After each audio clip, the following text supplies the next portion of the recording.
Nehemiah chapter 1. These are the words of Nehemiah, son of Hakaliah. In the month of Kislev, in the 20th year, while I was in the citadel of Susa, Hanani, one of my brothers, arrived with men from Judah. So I questioned them about the remnant of the Jews who had survived the exile, and also about Jerusalem. And they told me, "The remnant who survived the exile are there in the province, in great trouble and disgrace. The wall of Jerusalem is broken down, and its gates are burned with fire." When I heard these words, I sat down and wept. I mourned for days, fasting and praying before the God of heaven. Then I said, "O Lord, God of heaven, the great and awesome God who keeps his covenant of loving devotion with those who love him and keep his commandments, let your eyes be open and your ears attentive to hear the prayer that I, your servant, now pray before you day and night for your servants, the Israelites. I confess the sins that we Israelites have committed against you. Both I and my father's house have sinned. We have behaved corruptly against you and have not kept the commandments, statutes, and ordinances that you gave your servant Moses. Remember, I pray, the word that you commanded your servant Moses when you said, 'If you are unfaithful, I will scatter you among the nations, but if you return to me and keep and practice my commandments, then even if your exiles have been banished to the farthest horizon, I will gather them from there and bring them to the place I have chosen as a dwelling for my name.' They are your servants and your people. You redeemed them by your great power and mighty hand. O Lord, may your ear be attentive to my prayer and to the prayers of your servants who delight to revere your name. Give your servant success this day, I pray, and grant him mercy in the sight of this man." At that time I was the cupbearer to the king. Nehemiah chapter 2. Now in the month of Nisan, in the 20th year of King Artaxerxes, when wine was set before him, I took the wine and gave it to the king. I had never been sad in his presence, so the king said to me, "Why is your face sad, though you are not ill?" This could only be sadness of the heart. I was overwhelmed with fear and replied to the king, "May the king live forever. Why should I not be sad when the city where my fathers are buried lies in ruins and its gates have been destroyed by fire?" "What is your request?" replied the king. So I prayed to the God of heaven and answered the king, "If it pleases the king and if your servant has found favor in your sight, I ask that you send me to Judah, to the city where my fathers are buried, so that I may rebuild it." Then the king, with the queen seated beside him, asked me, "How long will your journey take, and when will you return?" So it pleased the king to send me, and I set a time. I also said to him, "If it pleases the king, may letters be given to me for the governors west of the Euphrates, so that they will grant me safe passage until I reach Judah. And may I have a letter to Asaph, keeper of the king's forest, so that he will give me timber to make beams for the gates of the citadel to the temple, for the city wall, and for the house I will occupy." And because the gracious hand of my God was upon me, the king granted my requests. Then I went to the governors west of the Euphrates and gave them the king's letters. The king had also sent army officers and cavalry with me. But when Sanballat the Horonite and Tobiah the Ammonite official heard about this, they were deeply disturbed that someone had come to seek the well-being of the Israelites. After I had arrived in Jerusalem and had been there 3 days, I set out at night with a few men. I did not tell anyone what my God had laid on my heart to do for Jerusalem. The only animal with me was the one on which I was riding. So I went out at night through the valley gate toward the well of the serpent and the dung gate, and I inspected the walls of Jerusalem that had been broken down and the gates that had been destroyed by fire. Then I went on to the fountain gate and the king's pool, but there was no room for the animal under me to get through. So I went up the valley by night and inspected the wall. Then I headed back and re-entered through the valley gate. The officials did not know where I had gone or what I was doing, for I had not yet told the Jews or priests or nobles or officials or any other workers. Then I said to them, "You see the trouble we are in. Jerusalem lies in ruins, and its gates have been burned down. Come, let us rebuild the wall of Jerusalem so that we will no longer be a disgrace." I also told them about the gracious hand of my God upon me and what the king had said to me. "Let us start rebuilding," they replied, and they set their hands to this good work. But when Sanballat the Horonite, Tobiah the Ammonite official, and Geshem the Arab heard about this, they mocked us and ridiculed us, saying, "What is this you are doing? Are you rebelling against the king?" So I answered them and said, "The God of heaven is the one who will grant us success. We, his servants, will start rebuilding, but you have no portion, right, or claim in Jerusalem." Nehemiah chapter 3. At the sheep gate, Eliashib the high priest and his fellow priests began rebuilding. They dedicated it and installed its doors. After building as far as the Tower of the 100 and the Tower of Hananel, they dedicated the wall. The men of Jericho built next to Eliashib, and Zachar son of Imri built next to them. The fish gate was rebuilt by the sons of Hassenaah. They laid its beams and installed its doors, bolts, and bars. Next to them, Meremoth son of Uriah the son of Hakkoz made repairs. Next to him, Meshullam son of Berechiah the son of Meshezabel made repairs, and next to him Zadok son of Baana made repairs as well. Next to him the Tekoites made repairs, but their nobles did not put their shoulders to the work under their supervisors. The Jeshanah gate was repaired by Joiada son of Paseah and Meshullam son of Besodiah. They laid its beams and installed its doors, bolts, and bars. Next to them repairs were made by Melatiah the Gibeonite, Jadon the Meronothite, and the men of Gibeon and Mizpah, who were under the authority of the governor of the region west of the Euphrates. Next to them Uzziel son of Harhaiah, one of the goldsmiths, made repairs, and next to him Hananiah son of the perfumer made repairs. They fortified Jerusalem as far as the broad wall. Next to them Rephaiah son of Hur, ruler of a half-district of Jerusalem, made repairs. Next to him Jedaiah son of Harumath made repairs across from his house, and next to him Hattush son of Hashabniah made repairs. Malchijah son of Haram and Hashab son of Pahath-Moab repaired another section, as well as the Tower of the Ovens. And next to them Shallum son of Halohesh, ruler of the other half-district of Jerusalem, made repairs, with the help of his daughters. The valley gate was repaired by Hanan and the residents of Zanoah. They rebuilt it, installed its doors, bolts, and bars, and repaired 1,000 cubits of the wall as far as the dung gate.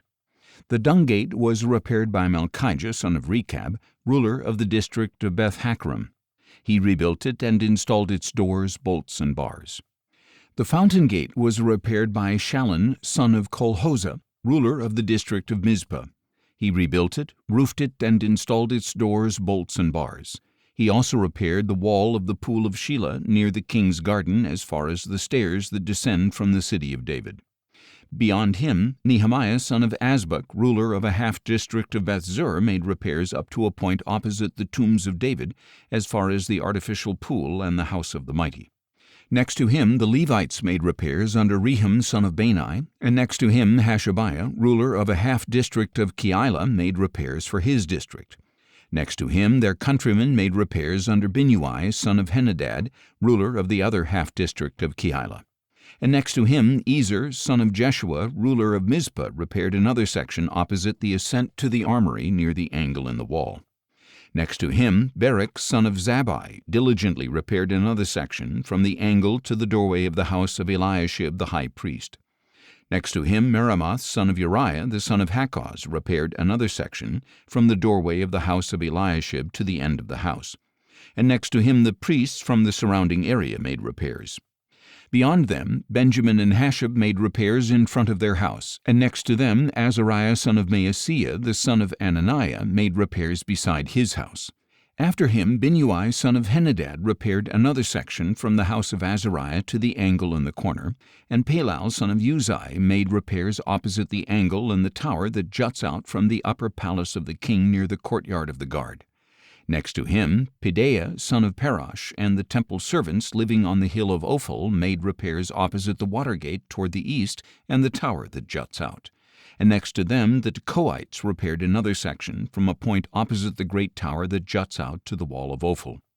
Above the horse gate each of the priests made repairs in front of his own house. Next to them Zadok son of Immer made repairs opposite his house, and next to him Shemaiah son of Shechaniah, the guard of the east gate, made repairs.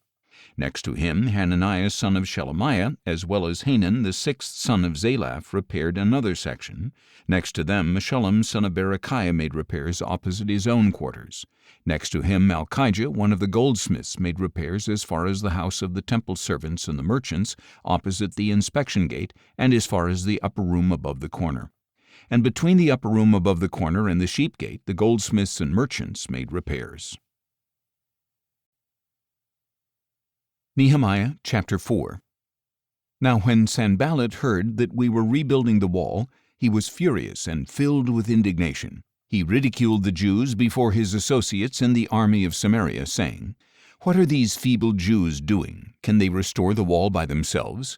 Will they offer sacrifices? Will they complete it in a day? Can they bring these burnt stones back to life from the mounds of rubble?" Then Tobiah the Ammonite, who was beside him, said, "If even a fox were to climb up on what they are building, it would break down their wall of stones. Hear us, O God, for we are despised. Turn their scorn back upon their own heads, and let them be taken as plunder to a land of captivity. Do not cover up their iniquity, or let their sin be blotted out from your sight, for they have provoked the builders." So we rebuilt the wall until all of it was joined together up to half its height, for the people had a mind to work. When Sanballat and Tobiah, together with the Arabs, Ammonites, and Ashdodites, heard that the repair to the walls of Jerusalem was progressing, and that the gaps were being closed, they were furious, and all of them conspired to come and fight against Jerusalem and create a hindrance.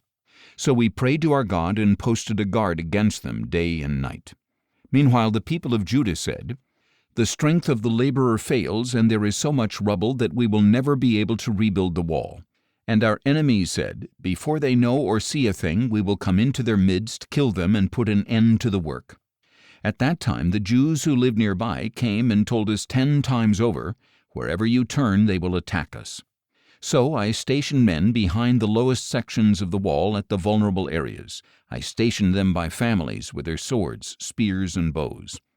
After I had made an inspection, I stood up and said to the nobles, the officials, and the rest of the people, "Do not be afraid of them. Remember the Lord, who is great and awesome, and fight for your brothers, your sons and your daughters, your wives and your homes."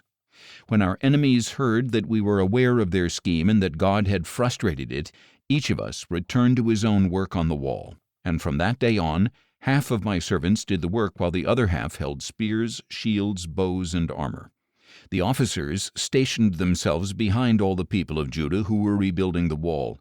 The laborers who carried materials worked with one hand and held a weapon with the other. And each of the builders worked with his sword strapped at his side, but the trumpeter stayed beside me. Then I said to the nobles, the officials, and the rest of the people, "The work is great and extensive, and we are spread out far from one another along the wall. Wherever you hear the sound of the horn, rally to us there. Our God will fight for us." So we continued the work, while half of the men held spears from the break of dawn until the stars came out. At that time I also said to the people, "Let every man and his servant spend the night inside Jerusalem, so that they can stand guard by night and work by day." So neither I nor my brothers nor my servants nor the guards with me changed out of our clothes. Each carried his weapon, even to go for water. Nehemiah chapter 5. About that time there was a great outcry from the people and their wives against their fellow Jews. Some were saying, "We and our sons and daughters are numerous. We must get grain in order to eat and stay alive." Others were saying, "We are mortgaging our fields, our vineyards, and our homes to get grain during the famine." Still others were saying, "We have borrowed money to pay the king's tax on our fields and vineyards. We and our children are just like our countrymen and their children, yet we are subjecting our sons and daughters to slavery. Some of our daughters are already enslaved, but we are powerless to redeem them because our fields and vineyards belong to others." When I heard their outcry and these complaints, I became extremely angry, and after serious thought I rebuked the nobles and officials, saying, "You are exacting usury from your own brothers." So I called a large assembly against them and said, "We have done our best to buy back our Jewish brothers who were sold to foreigners, but now you are selling your own brothers that they may be sold back to us." But they remained silent, for they could find nothing to say. So I continued, "What you are doing is not right. Shouldn't you walk in the fear of our God to avoid the reproach of our foreign enemies? I, as well as my brothers and my servants, have been lending the people money and grain. Please let us stop this usury. Please restore to them immediately their fields, vineyards, olive groves, and houses, along with a percentage of the money, grain, new wine, and oil that you have been assessing them." "We will restore it," they replied, "and will require nothing more from them. We will do as you say." So I summoned the priests and required of the nobles and officials an oath that they would do what they had promised. I also shook out the folds of my robe and said, "May God likewise shake out of his house and possession every man who does not keep this promise. May such a man be shaken out and have nothing." The whole assembly said, "Amen," and they praised the Lord, and the people did as they had promised. Furthermore, from the day King Artaxerxes appointed me to be their governor in the land of Judah, from his 20th year until his 32nd year, 12 years total, neither I nor my brothers ate the food allotted to the governor. The governors before me had heavily burdened the people, taking from them bread and wine plus 40 shekels of silver. Their servants also oppressed the people, but I did not do this because of my fear of God. Instead, I devoted myself to the construction of the wall, and all my servants were gathered there for the work. We did not acquire any land. There were 150 Jews and officials at my table, besides the guests from the surrounding nations. Each day 1 ox, 6 choice sheep, and some fowl were prepared for me, and once every 10 days an abundance of all kinds of wine was provided. But I did not demand the food allotted to the governor, because the burden on the people was so heavy. Remember me favorably, O my God, for all that I have done for this people. Nehemiah chapter 6.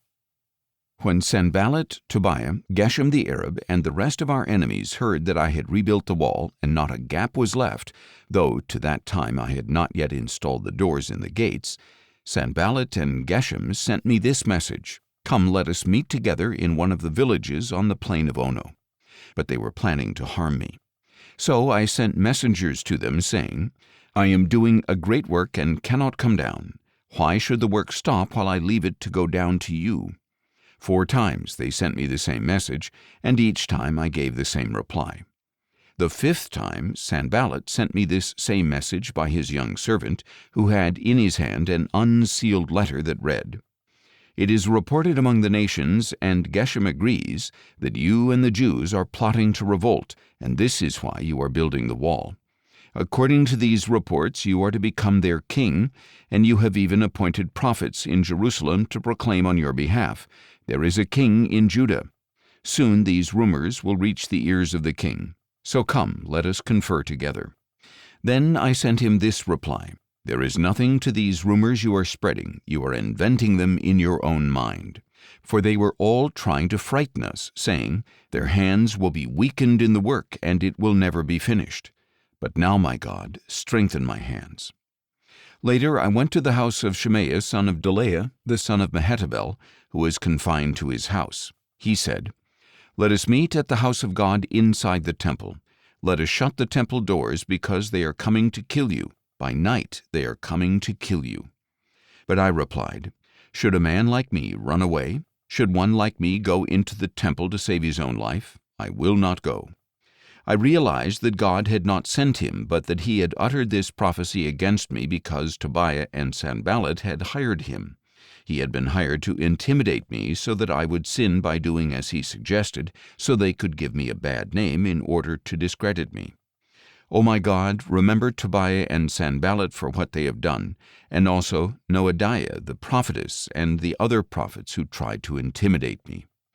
So the wall was completed in 52 days on the 25th of Elul.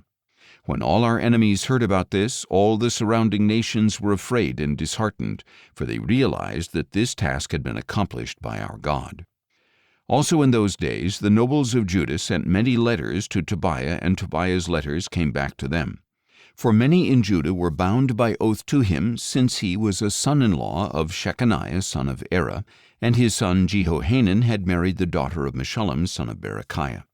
Moreover, these nobles kept reporting to me Tobiah's good deeds, and they relayed my words to him, and Tobiah sent letters to intimidate me. Nehemiah chapter 7. When the wall had been rebuilt and I had set the doors in place, the gatekeepers, singers, and Levites were appointed. Then I put my brother Hanani in charge of Jerusalem, along with Hananiah, the commander of the fortress, because he was a faithful man who feared God more than most. And I told them, Do not open the gates of Jerusalem until the sun is hot. While the guards are on duty, keep the doors shut and securely fastened, and appoint the residents of Jerusalem as guards, some at their posts and some at their own homes. Now the city was large and spacious, but there were few people in it, and the houses had not yet been rebuilt. Then my God put it into my heart to assemble the nobles, the officials, and the people to be enrolled by genealogy. I found the genealogical register of those who had first returned, and I found the following written in it. These are the people of the province who came up from the captivity of the exiles carried away to Babylon by Nebuchadnezzar its king. They returned to Jerusalem and Judah, each to his own town, accompanied by Zerubbabel, Jeshua, Nehemiah, Azariah, Rehemiah, Nehemiah, Mordecai, Bilshan, Mispirith, Bigvai, Nehum, and Baanah. This is the count of the men of Israel. The descendants of Parosh, 2,172. The descendants of Shephatiah, 372. The descendants of Erah, 652. The descendants of Pahath-Moab, through the line of Jeshua and Joab, 2,818. The descendants of Elam, 1,254. The descendants of Zattu, 845. The descendants of Zakkai, 760. The descendants of Binnui, 648. The descendants of Bebai, 628. The descendants of Azgad, 2,322. The descendants of Adonikam, 667. The descendants of Bigvai, 2,067. The descendants of Adin, 655. The descendants of Ater, through Hezekiah, 98. The descendants of Hashem, 328. The descendants of Bezai, 324. The descendants of Hariph, 112. The descendants of Gibeon, 95. The men of Bethlehem and Netophah, 188. The men of Anathoth, 128. The men of Beth Asmaveth, 42. The men of Kiriath-Jearim, Kephirah, and Beeroth, 743. The men of Ramah and Geba, 621. The men of Michmash, 122. The men of Bethel and Ai, 123. The men of the other Nebo, 52. The descendants of the other Elam, 1,254. The descendants of Haram, 320. The men of Jericho, 345. The men of Lod, Hadid, and Ono, 721. And the descendants of Senaiah, 3,930. The priests, the descendants of Jedaiah, through the house of Jeshua, 973. The descendants of Immer, 1,052. The descendants of Pashur, 1,247, and the descendants of Haram, 1,017. The Levites, the descendants of Jeshua, through Kadmiel, through the line of Hodavah, 74. The singers, the descendants of Asaph, 148. The gatekeepers, the descendants of Shallum, the descendants of Ater, the descendants of Talmon, the descendants of Akab, the descendants of Hatita, and the descendants of Shobai, 138 in all.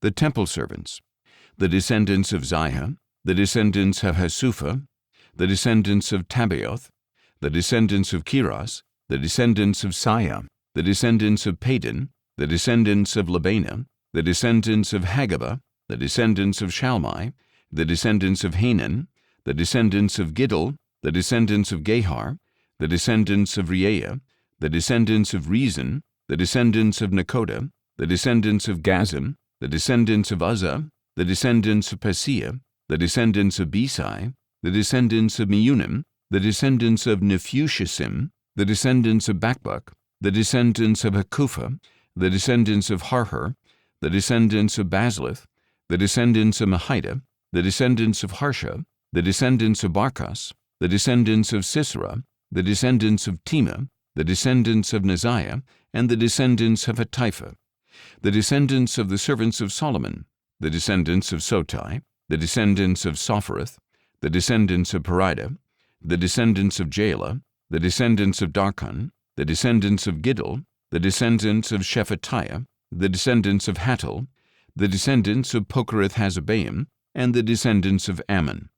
The temple servants and descendants of the servants of Solomon numbered 392 in all.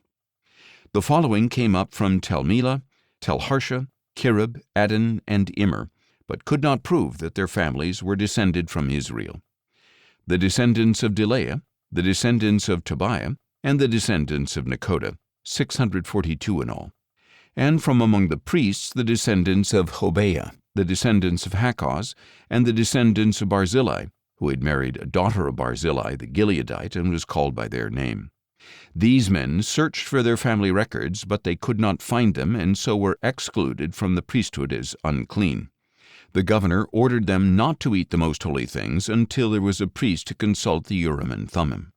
The whole assembly numbered 42,360 in addition to their 7,337 menservants and maidservants, as well as their 245 male and female singers. They had 736 horses, 245 mules, 435 camels, and 6,720 donkeys. Some of the heads of the families contributed to the project.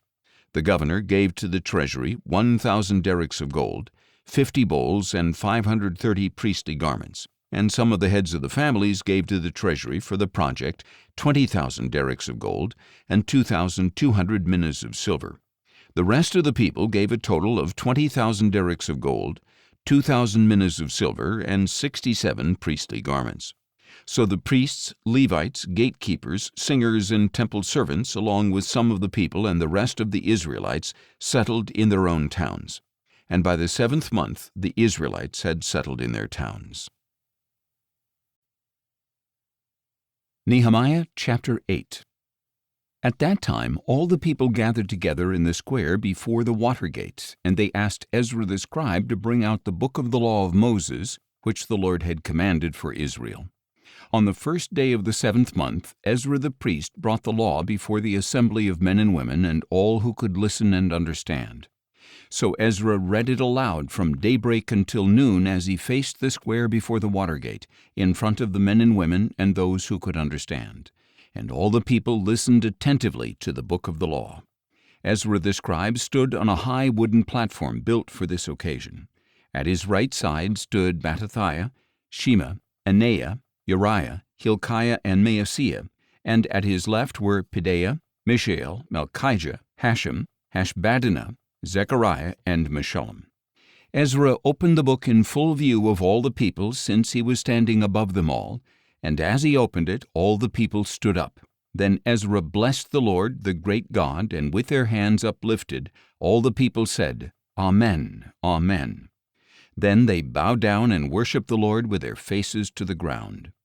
The Levites, Jeshua, Bani, Sherebiah, Jamin, Akkub, Shabbathai, Hodiah, Maaseiah, Kelita, Azariah, Jozabad, Hanan, and Pelaiah, instructed the people in the law as they stood in their places. So they read from the book of the law of God, explaining it and giving insight so that the people could understand what was being read. Nehemiah the governor, Ezra the priest and scribe, and the Levites who were instructing the people said to all of them, This day is holy to the Lord your God. Do not mourn or weep. For all the people were weeping as they heard the words of the law. Then Nehemiah told them, Go and eat what is rich, drink what is sweet, and send out portions to those who have nothing prepared, since today is holy to our Lord. Do not grieve, for the joy of the Lord is your strength. And the Levites calmed all the people, saying, Be still, since today is holy, do not grieve. Then all the people began to eat and drink, to send out portions, and to rejoice greatly, because they understood the words that had been made known to them. On the 2nd day of the month, the heads of all the families, along with the priests and Levites, gathered around Ezra the scribe to study the words of the law. And they found written in the law, which the Lord had commanded through Moses, that the Israelites were to dwell in booths during the feast of the 7th month. So they proclaimed this message and spread it throughout their towns and in Jerusalem, saying, Go out to the hill country and bring back branches of olive, wild olive, myrtle, palm, and other leafy trees to make booths, as it is written. And the people went out, brought back branches, and made booths on their own rooftops, in their courtyards, in the court of the house of God, and in the squares by the water gate and by the gate of Ephraim. The whole assembly who had returned from exile made booths and lived in them. From the days of Joshua son of Nun until that day, the Israelites had not celebrated like this, and there was great rejoicing. Day after day, from the first day to the last, Ezra read from the book of the law of God. The Israelites kept the feast for 7 days, and on the 8th day they held an assembly according to the ordinance. Nehemiah chapter 9. On the 24th day of the same month, the Israelites gathered together, fasting and wearing sackcloth, with dust on their heads. Those of Israelite descent separated themselves from all the foreigners, and they stood and confessed their sins and the iniquities of their fathers. While they stood in their places, they read from the book of the law of the Lord their God for a quarter of the day, and they spent another quarter of the day in confession and worship of the Lord their God. And the Levites, Jeshua, Bani, Kadmiel, Shebaniah, Bunni, Sherebiah, Bani, and Kenani, stood on the raised platform and cried out in a loud voice to the Lord their God. Then the Levites, Jeshua, Kadmiel, Bani, Hashabniah, Sherebiah, Hodiah, Shebaniah, and Pethahiah said, "Stand up and bless the Lord your God from everlasting to everlasting. Blessed be your glorious name, and may it be exalted above all blessing and praise. You alone are the Lord. You created the heavens, the highest heavens with all their host, the earth and all that is on it, the seas and all that is in them. You give life to all things, and the host of heaven worships you. You are the Lord, the God who chose Abram, who brought him out of Ur of the Chaldeans, and gave him the name Abraham. You found his heart faithful before you, and made a covenant with him to give the land of the Canaanites and Hittites, of the Amorites and Perizzites, of the Jebusites and Girgashites, to give it to his descendants. You have kept your promise because you are righteous. You saw the affliction of our fathers in Egypt. You heard their cry at the Red Sea. You performed signs and wonders against Pharaoh, all his officials, and all the people of his land, for you knew they had acted with arrogance against our fathers. You made a name for yourself that endures to this day. You divided the sea before them, and they crossed through it on dry ground. You hurled their pursuers into the depths like a stone into raging waters. You led them with a pillar of cloud by day and a pillar of fire by night, to light for them the way in which they should travel. You came down on Mount Sinai and spoke with them from heaven. You gave them just ordinances, true laws, and good statutes and commandments. You revealed to them your holy Sabbath and gave them commandments and statutes and laws through your servant Moses. In their hunger you gave them bread from heaven. In their thirst you brought them water from the rock. You told them to go in and possess the land which you had sworn to give them. But they and our fathers became arrogant and stiff-necked and did not obey your commandments. They refused to listen and failed to remember the wonders you performed among them. They stiffened their necks and appointed a leader to return them to their bondage in Egypt. But you are a forgiving God, gracious and compassionate, slow to anger and rich in loving devotion, and you did not forsake them. Even when they cast for themselves an image of a calf and said, "This is your God who brought you up out of Egypt," and when they committed terrible blasphemies, you, in your great compassion, did not forsake them in the wilderness. By day the pillar of cloud never turned away from guiding them on their path, and by night the pillar of fire illuminated the way they should go. You gave your good spirit to instruct them. You did not withhold your manna from their mouths, and you gave them water for their thirst. For 40 years you sustained them in the wilderness, so that they lacked nothing. Their clothes did not wear out, and their feet did not swell. You gave them kingdoms and peoples, and allotted to them every corner of the land, so they took the land of Sihon, king of Heshbon, and of Og, king of Bashan. You multiplied their descendants like the stars of heaven, and brought them to the land you had told their fathers to enter and possess. So their descendants went in and possessed the land. You subdued before them the Canaanites dwelling in the land. You delivered into their hands the kings and peoples of the land, to do with them as they wished. They captured fortified cities and fertile land, and took houses full of all goods, wells already dug, vineyards, olive groves, and fruit trees in abundance. So they ate and were filled. They grew fat and delighted in your great goodness. But they were disobedient and rebelled against you. They flung your law behind their backs. They killed your prophets who had admonished them to return to you. They committed terrible blasphemies. So you delivered them into the hands of enemies who oppressed them, and in their time of distress they cried out to you. From heaven you heard them, and in your great compassion you gave them deliverers who saved them from the hands of their enemies. But as soon as they had rest, they again did evil in your sight. So you abandoned them to the hands of their enemies who had dominion over them. When they cried out to you again, you heard from heaven, and you delivered them many times in your compassion. You admonished them to turn back to your law, but they were arrogant and disobeyed your commandments. They sinned against your ordinances, by which a man will live if he practices them. They stubbornly shrugged their shoulders, they stiffened their necks and would not obey. You were patient with them for many years, and your Spirit admonished them through your prophets. Yet they would not listen, so you gave them into the hands of the neighboring peoples. But in your great compassion you did not put an end to them, nor did you forsake them, for you are a gracious and compassionate God. So now, our God, the great and mighty and awesome God who keeps his gracious covenant, do not view lightly all the hardship that has come upon us, and upon our kings and leaders, our priests and prophets, our ancestors, and all your people from the days of the kings of Assyria until today. You are just in all that has befallen us, because you have acted faithfully while we have acted wickedly. Our kings and leaders and priests and fathers did not obey your law or listen to your commandments and warnings that you gave them.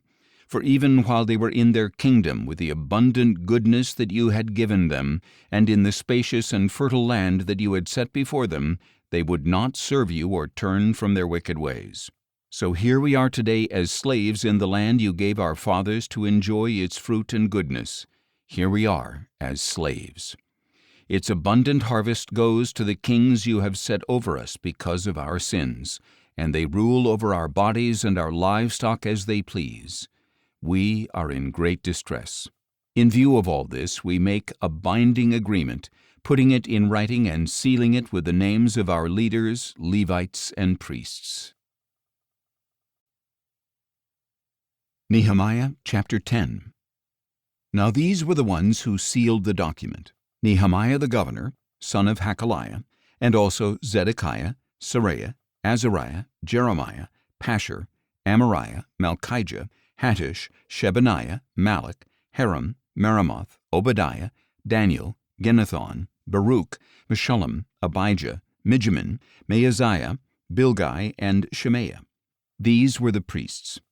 The Levites: Jeshua son of Azaniah, Binnui of the sons of Henadad, Kadmiel and their associates, Shebaniah, Hodiah, Kelita, Pelaiah, Hanan, Micah, Rehob, Hashabiah, Zachar, Sherebiah, Shebaniah, Hodiah, Bani, and Benaiah. And the leaders of the people: Parosh, Pahath-Moab, Elam, Zatu, Bani, Bunai, Asgad, Bebai, Adonijah, Bigvai, Adin, Ater, Hezekiah, Azar, Hodiah, Hashem, Bezai, Heriph, Anathoth, Nebai, Magpiash, Meshullam, Hezer, Meshezabel, Zadok, Jaddua, Pelatiah, Hanan, Anaiah, Hoshea, Hananiah, Hashab, Halohesh, Pilha, Shobek, Rehum, Hashabnah, Maaseiah, Ahijah, Hanan, Anan, Malach, Haram, and Baanah. The rest of the people, the priests, Levites, gatekeepers, singers, temple servants, and all who had separated themselves from the people of the land to obey the law of God, along with their wives and all their sons and daughters who are able to understand, hereby join with their noble brothers and commit themselves with a sworn oath to follow the law of God given through his servant Moses, and to carefully obey all the commandments, ordinances, and statutes of the Lord our Lord. We will not give our daughters in marriage to the people of the land, and we will not take their daughters for our sons. When the people of the land bring merchandise or any kind of grain to sell on the Sabbath day, we will not buy from them on a Sabbath or holy day. Every 7th year we will let the fields lie fallow, and will cancel every debt. We also place ourselves under the obligation to contribute 1/3 of a shekel yearly for the service of the house of our God, for the showbread, for the regular grain offerings and burnt offerings, for the Sabbath offerings, for the new moons and appointed feasts, for the holy offerings, for the sin offerings to make atonement for Israel, and for all the duties of the house of our God. We have cast lots among the priests, Levites, and people for the donation of wood by our families at the appointed times each year. They are to bring it to the house of our God to burn on the altar of the Lord our God, as it is written in the law. We will also bring the first fruits of our land and of every fruit tree to the house of the Lord year by year. And we will bring the firstborn of our sons and our livestock, as it is written in the law, and will bring the firstborn of our herds and flocks to the house of our God, to the priests who minister in the house of our God. Moreover, we will bring to the priests at the storerooms of the house of our God the firstfruits of our dough, of our grain offerings, of the fruit of all our trees, and of our new wine and oil. A tenth of our produce belongs to the Levites, so that they shall receive tithes in all the towns where we labor.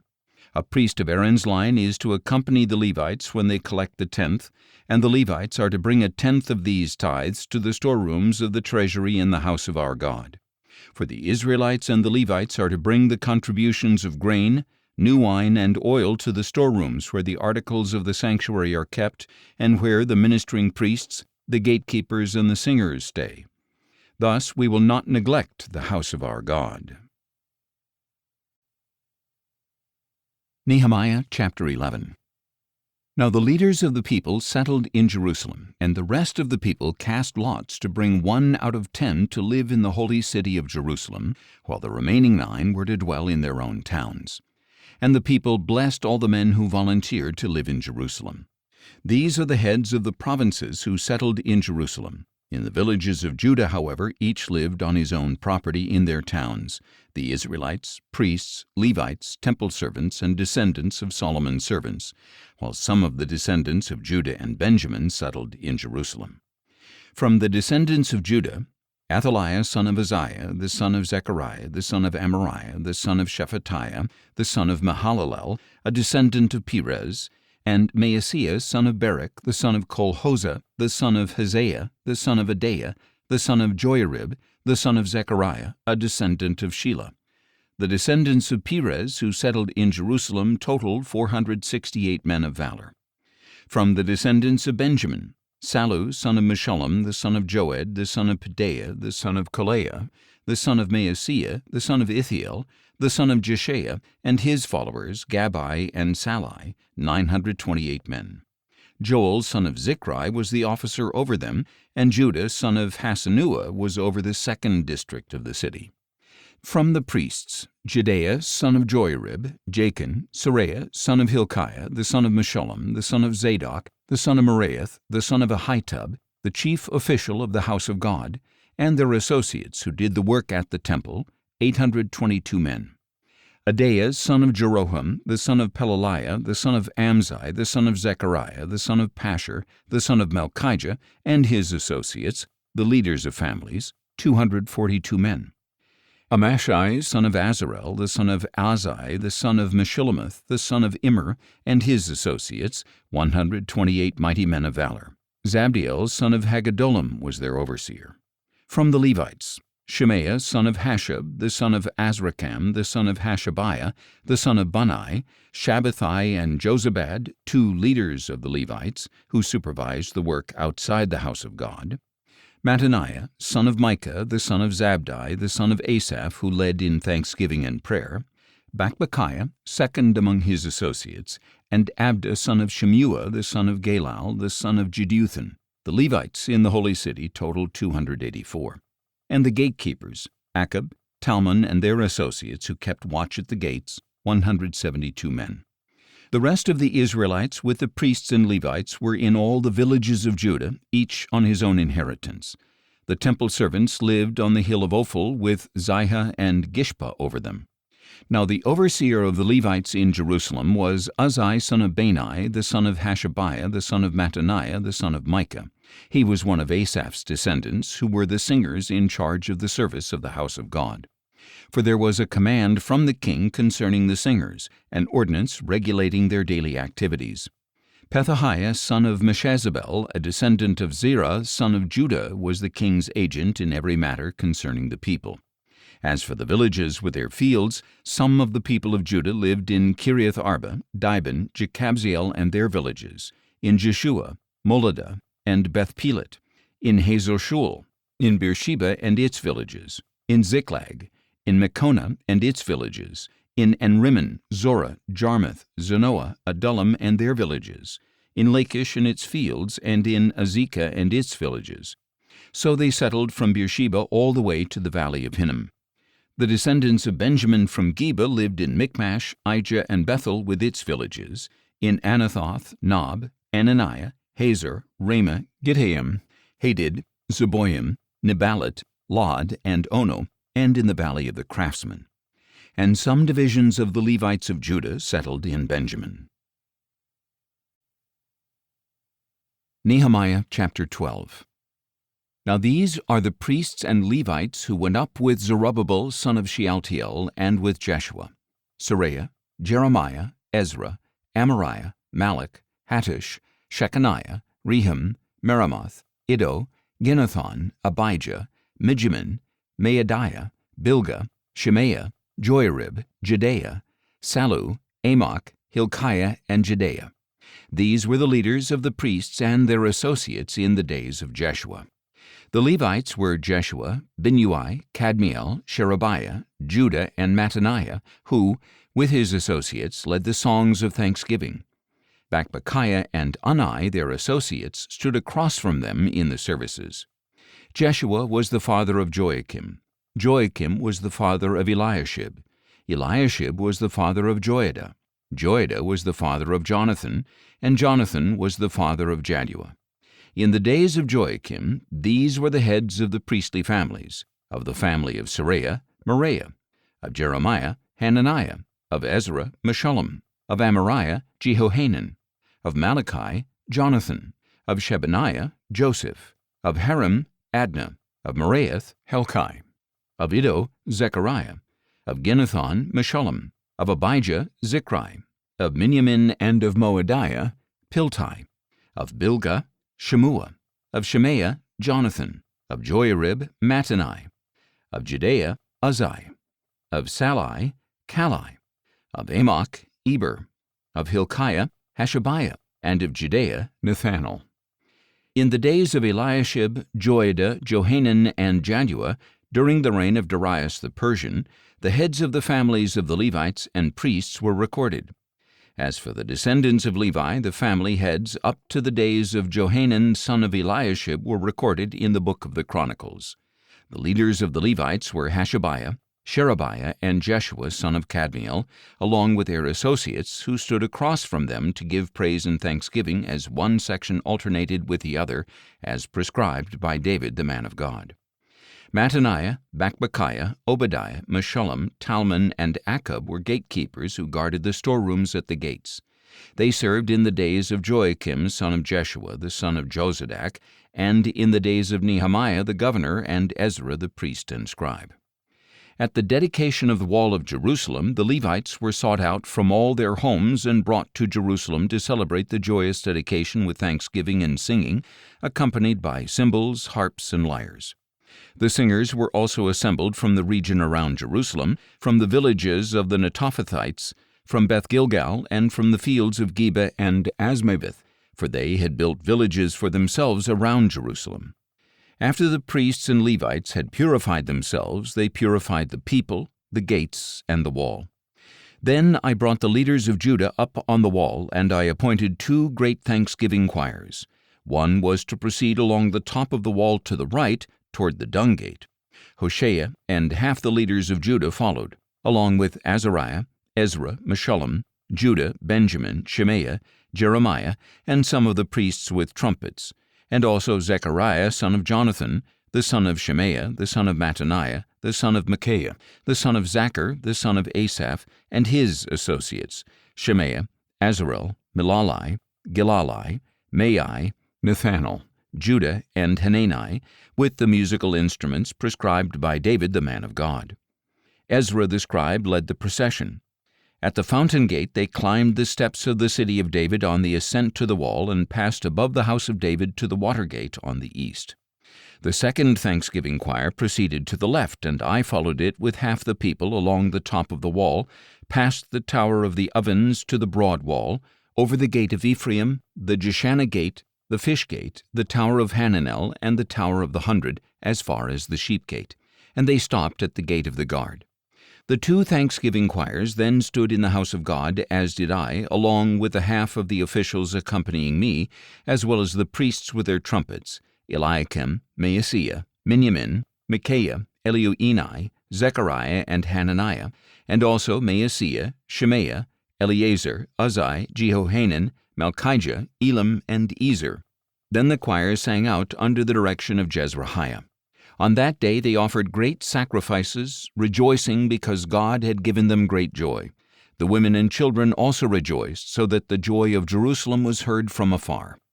And on that same day men were appointed over the rooms that housed the supplies, contributions, firstfruits, and tithes. The portions specified by the law for the priests and Levites were gathered into these storerooms from the fields of the villages, because Judah rejoiced over the priests and Levites who were serving. They performed the service of their God and the service of purification along with the singers and gatekeepers, as David and his son Solomon had prescribed.